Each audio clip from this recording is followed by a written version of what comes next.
Hello and welcome to a new video. Today I will talk about what I call sneaky etas, because as you know or may not know, we have the so-called Eta-reduced Lambdas in Excel since a few days. If you currently don't have them, check your updates, and you could only have them if you are on 365, of course. But these are super useful functions. I waited for them a long time.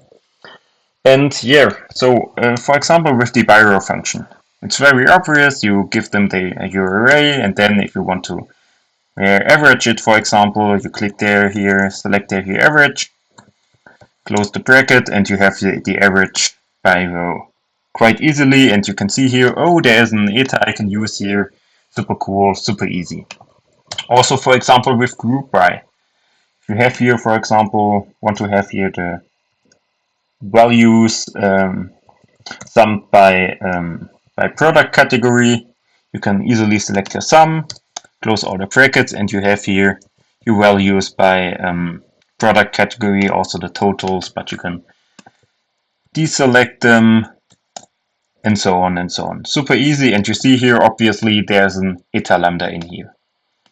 But for example, with the scan function, if you type in here scan function and you want to have the running sum here, you can't see here something. So you are reluctant to do here your normal way lambda a plus b, close all the brackets, and you have here your running sum. But here the sneaky lambda, eta lambdas come into place. And if you type in here your scan function, also initial value 0, your array, and then your function, and then here, instead of giving here an lambda and so on, you type here also easily in sum, close all the brackets, and you have the same result as if you use your lambda function. It's not seeable here that there is an eta lambda behind here, but it is there. And also, for example here, we have here true and false values, and if you want to have, for example, true value by row if everything is true. Then you type in here by row, select the array, and you see here, oh, there's sum, there's average, there's median count, and so on, and also lambda, of course. But what you can't see here is that you can also, for example, apply here an AND function.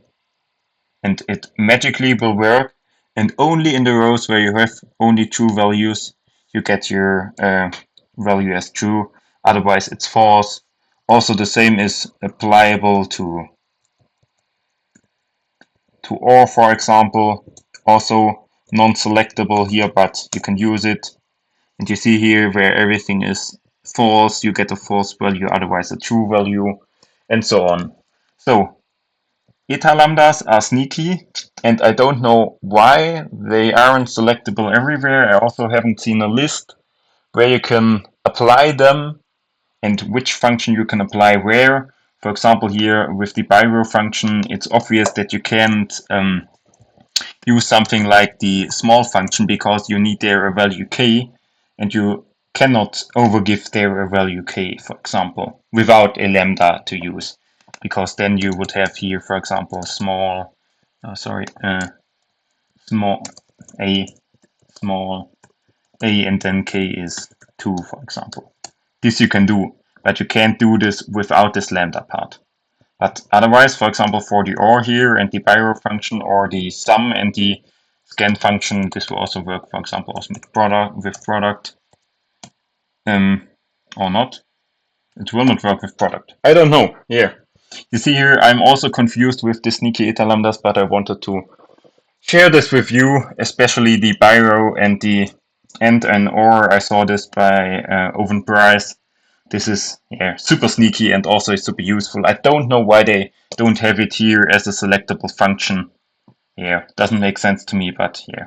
Probably you will know why this is the case and why there isn't a dedicated list to where Eta Lambdas are in Excel and how you could use them. Yeah, I don't know. Probably you will know. So, thank you for your attention. I hope to see you in the next one.